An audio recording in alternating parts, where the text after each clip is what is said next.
Welcome to Entrepreneur Conundrum with Virginia Purnell, where growing entrepreneurs share how they get visible online. Hey everyone! Welcome to Entrepreneur Today I'm Conundrum talking with John Virginia Whitt, Purnell, a corporate where leader growing turned business entrepreneurs coach share who's how helping they entrepreneurs get find visible success online. without sacrifice. After 30 years in the corporate grind, John realized he was winning at business, but losing at life. A wake-up call that led him to create whole life leadership. Through his company, Business Whitt, he now helps business owners and executives master the balance of people, process, and profit, building businesses that create both margin and meaning. Welcome, John. Virginia, thanks so much for having me. You're welcome. So, how did you get to where you are today?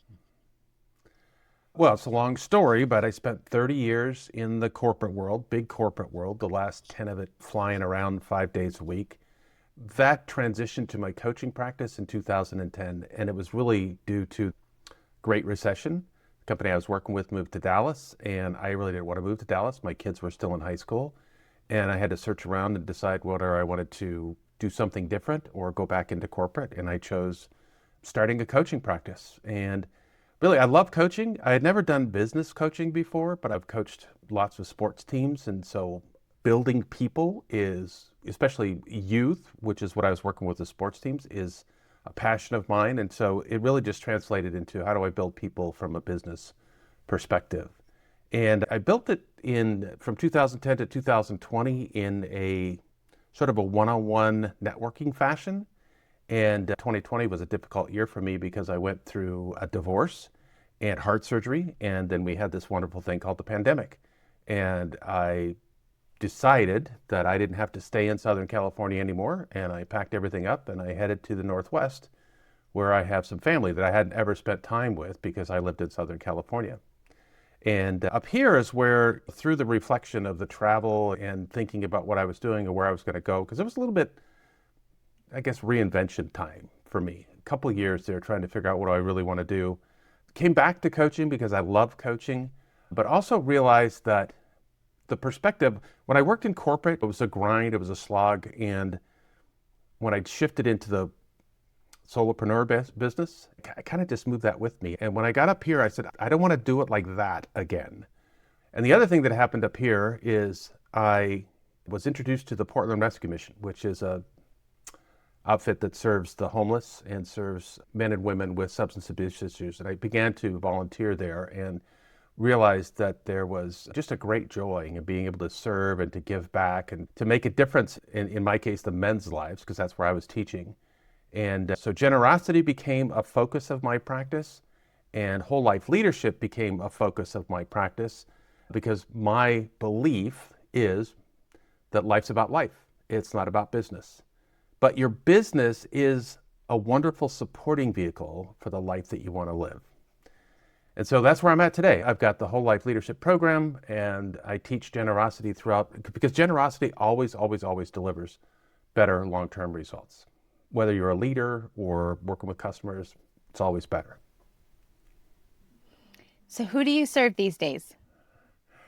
I've been operating in the small business construction space, construction trades, architects, engineers, but I've recently picked up this passion for serving people like me when I came out of corporate, the middle manager, so to speak, because you've got so much transition happening from a couple things, the AI, from the economy.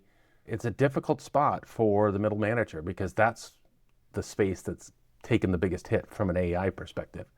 And I think the other group that I think is important to look at is college students, because I think they're really struggling to figure out where they want to go. I taught an intern program over the pandemic because college students didn't have anything else to do. And so I really got to get to know what they were looking for, where they were going, and what they were trying to do, and what their kind of the wants, needs, and fears were, because it's a big transition from academia to the marketplace. And there wasn't a single student that wasn't concerned or anxious about that transition. And they're struggling right now trying to find work opportunities as well. So I think the disenfranchised corporate worker and the college student, there's a portion of those that are going to want to start their own business, that are going to want to take control of their lives and be able to manage it, which means they need the basics for how to start a business, how to get going. And I'm not talking about the basics about the legal process or the bookkeeping process. I mean, how do you grow a business? Where's your vision? How do you set your goals? How do you work with people? How do you build a team? How do you plan? Because I found that those are the places where small business really struggles. They don't have that. Everybody knows you need an accountant, you need QuickBooks or something like that to take care of your finances. But this concept of planning, strategy, vision, that's where a lot of the gaps lie. So how do you get in front of these people? A lot of it is referral from clients in the past. I do a lot of outreach on LinkedIn and Facebook, the social media platforms. I write a community email every week. I've got a list of about 1,200 people that I try to stay in touch with. That helps generate some of the referrals that I get. And I have a couple of networking opportunities. Now, I will say that when I moved to the Northwest, the idea of driving around to various different networking opportunities is less attractive than it was when I was living in Southern California. First off, the weather up here can be really dicey at times of the year, and I really don't want to go out in that. But second, I really wanted to spend more time trying to reach more people, and that's where the social media aspects come in, because I can reach a much broader audience in that manner. Yeah, for sure. So what are some commonalities that are in the clients when they first start working with you? So I don't really want to call them mistakes per se, but just something kind of along those lines. Well, it depends on where they came from. So let's take this middle manager person. Typically, they are what we'd consider to be an inch wide and mile deep in knowledge. They may be really skilled in a particular piece or a couple of things. That's what their corporate job is all about. And when they step out into the small business arena, then all of a sudden they have to wear all these other hats. So they have the hat to service their customers, that deliver the products and services that they've identified, but all the other hats that you have to wear from a small business standpoint. So whether it's hiring, leadership, accounting, HR, marketing, sales, they all come to you, right? You can be deep in some areas, but you have to have some skill set in all of those. So that middle manager really doesn't have any training or experience in that particular space. So how do you wear a lot of hats? How do you get the training that you need so that you can be good at that? How do you delegate effectively? Because it's a different story, right? Now, if you came from the small business arena, and in a lot of cases, the tradespeople did. So a general contractor might take the business from his father. And so he understands more about the business, but he has less idea about customers and retention and how to take care of them. And then you also have the tradesperson who has been, like, for example, an air conditioning mechanic for 20 or 30 years. And the thing about the trades and the construction is that it's an injurious business. People get hurt, and it's physically demanding as heck. And so there's a point where they're like, I don't want to do it like that anymore, and I think I should start a business. And in which case they are very similar to that middle manager, where they're an inch wide and a mile deep when it comes to servicing air conditioning systems, but all the other components of running a business are less knowledgeable.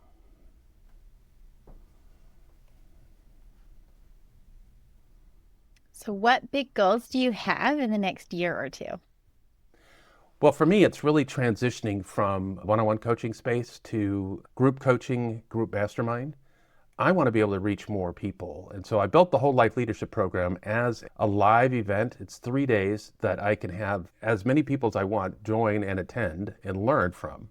And the live event process, group coaching process, mastermind process just allows me to serve so many more people at one time. And it fully takes advantage of the ability to work remotely today. So I can serve that from right here in my home office. Yeah, it doesn't matter where you are compared to where they are. No. And I think today we're hearing a lot of this return to work, return to the office model. I don't know that's really going to ever come back to, I don't think it's ever going to get back to the way it was before the pandemic, because people have learned that they can provide work. The trick is that the manager, the leader, has to lead with inspiration and motivation from a distance, as opposed to looking over their shoulder, telling them what they can or can't do. It's a little different story. For sure.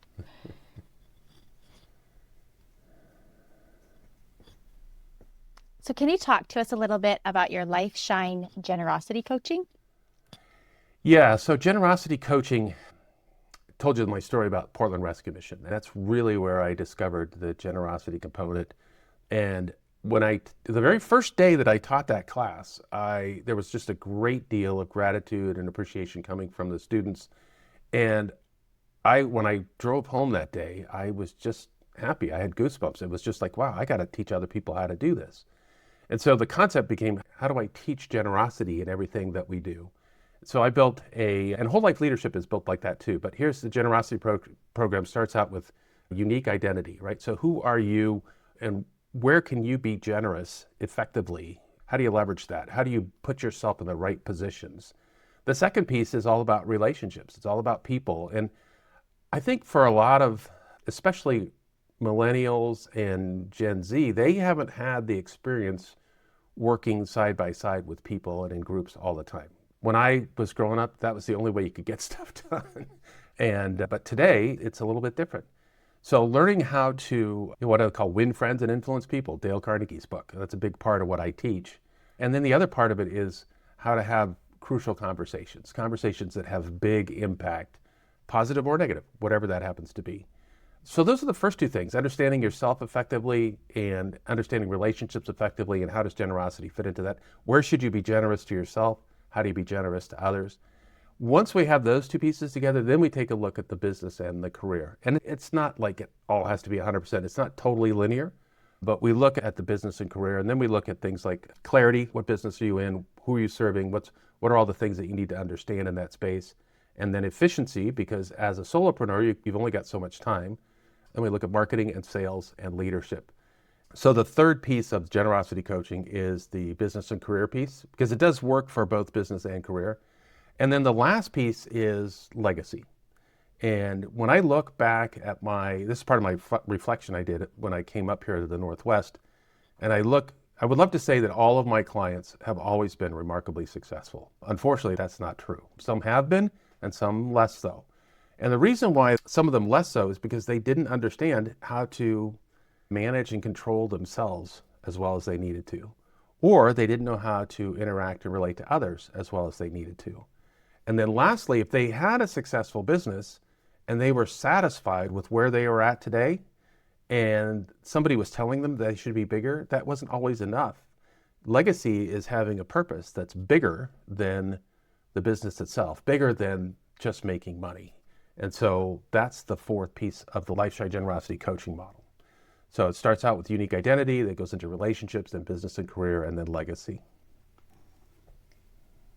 So what kind of things do you talk with them about in terms of profit? First off, profit is the money that's left over. It's not the money that's in your bank account, right? It's the money that you get to keep. And so a lot of people, surprisingly enough, people look at top line revenue as their success metric, and it's really not. It's the bottom line profit that is the success metric. And then we look at profit, and I think the real key is, what are you going to do with that? Why is that important? Where's that going? If it's just money, it just sits in your pocket, it just sits in the bank, there's nothing there for you, right? So I really want to know what you're going to do with that. Are you going to fund a college education? Are you going to fund a charity? What are some of the things that you want to do with that particular space? And ultimately, from a profit standpoint, the thing that stands out the most is pricing. One of the notorious challenges that small business owners have is effective pricing. Everybody thinks they have to be the lowest price, and that is just a train wreck. There are 7 other ways to sell, 7 other ways to position your product over and above price. People do not always buy the lowest price thing. And so frequently they're underpricing their services, and that impacts profitability. I'm just reading, I think it's called Profit First. Is that something that you incorporate some of those aspects into your coaching? Although I would say the first thing is to make sure that you're paying yourself first, right? So one mistake that small business owners make is they invest in the business. They take all the money that they get and they don't pay themselves. Well, that's a quick way to find yourself without a house. And the second thing is, after you've paid yourself, and remember that your salary, whatever you're deciding to pay yourself, is in your operating expenses. So it's only after you pay yourself that we have a profit amount.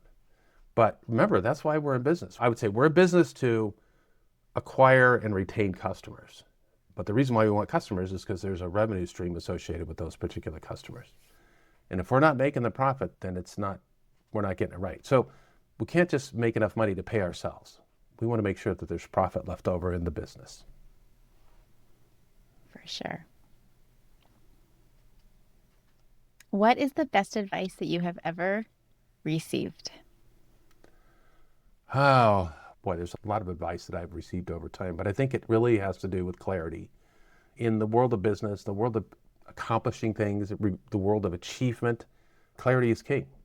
I'm a competitive chess player, and I relate the game of chess to business fairly frequently. And in chess, the queen is the most powerful piece on the board. The equivalent in business is clarity, understanding exactly down to the nth detail, if you can, exactly what you're going to do, why and how come, and then how to test the marketplace to make sure that you're going to get it. I think those are probably the two most important. But maybe there's a third one in there, which is making sure that you're ready to deal with change, because you don't get to decide when adversity comes knocking in the door. No, unfortunately, hey? Right. You get to decide how to respond, but you don't get to decide when it comes in. Yeah. When or what? Right. Either or. So you have to have a model for change. As much as I want all the clarity, I want a great plan, I want a great strategy, I want it all dialed in, I have to stay on top of that, or else adversity, I could look at it next week and we're off course. Because something happens. Something didn't happen the way I planned it. Or squirrel syndrome. I'm guilty of shiny object syndrome. I know for me, I allow myself a little bit. I call that rest. I call that pleasure, because I think rest is really important in life. But when I find I'm actually in my working zone and I find myself getting distracted, I'm like, okay, stop that. Come back over here. I almost want to put blinders on so that I can stay focused right here. What's the best advice you've ever given? I would tell you the best advice I've ever given is for people to build rest into their life, into their business. So sleep is really important. Actually just rest, letting the brain have a chance to recharge. At my age, I don't have the stamina and capacity that I did when I was younger. But even then, I didn't do a great job of resting, and I would be just exhausted when I got home. And so then I'm just not very available for my family and my kids. And so we really need to figure out, okay, what does rest look like? What does that mean? And how do I incorporate rest? It's also a key component to health. How do I incorporate that into my business activity? And let's do that strategically so that we're always filled up and ready to get what we need done when it's time. For sure. Well, we have covered a few different things. Is there anything else that we haven't talked about yet that you wanted to talk about? Let me just share a little bit about whole life leadership, because it's a tie-in to Lifestyle Generosity coaching. And in this case, what's interesting is I ran a 5-day challenge late last year, and I called it End Hiring Headaches, because one of the challenges that small businesses have when they try to scale is hiring. And they don't do it very good, and they don't have an HR department. They don't have anybody to help them, and so they've got a problem that needs to be solved. They got another one over there, got another one over there, so they grab the first person, and that's not really a good recipe for success. And as I was teaching this course, one of my students said, wow, and one of the comments was, A players want to work with A players, right? So you want to go find A players for your team, A-level players. And my student said, yeah, but you probably need to be an A-level leader to attract A-level players. And it was a little bit of a light bulb moment for me. It's like, wow, that means I need an A-level leadership program, which is where whole life leadership came from. So how do you become an A-level leader? Whole life leadership starts with focusing in on your why. Why am I doing what I'm doing? And this is purpose-based stuff. So a lot of business owners, they've never done that, and it's really helpful from an inspiration and motivational standpoint. We go into vision, and then we talk about relationships, because you have to work with people, whether they're your customers or your service providers or your employees. We go into goals that guide, not grind. So we make them such so that they fit your why and they fit your vision. And then we talk about building a team. We talk about strategic planning. We talk about financial management. So those 6 components make up the whole life leadership model. And it's really for leaders, right? So how do I become an A-level leader? And those are the types of things that if you came up through the trades or if you came out of corporate, you probably don't have experience in those spaces. Perfect. Thank you. You're welcome. Where can we go to learn more about you and what you do? So anybody who's ready to take the next step as a leader, you can connect with me on LinkedIn. If you look for me on LinkedIn, I am Coach John Whitt, or you can visit businesswhitt.com. And business, my last name, W-H-I-T-T, it's just a play on my last name. And I have a new tool that I'm developing. It's called From Burnout to Breakthrough. It's a guide, and it dovetails right into the whole life leadership program. So anybody that's interested in taking the next step, you can connect with me on LinkedIn, visit Business Whitt, sign up for early access, and I'll make sure you get the information. Perfect. And I love your business name, by the way. Oh, thank you so much. All right. Well, Yeah, thanks again. I was going to say, so Whitt is my last name, but a lot of people spell it W-I-T. And I like that version too, because for me, strategy and intelligence, I think that's part of W-I-T is, but it's also sort of a humor. There has to be a humor component there. And for me, humor is critical to life. I have to be able to laugh or it's just not worth it. Right. I think we all need to spend some time in that category. Yes. Perfect. Well, thank you again for being with us today, and have a great day. Virginia, it's been a pleasure. Thank you so much. Thank you so much for joining us today. Be sure to subscribe and leave some love through a review. And I'll catch you on the next episode.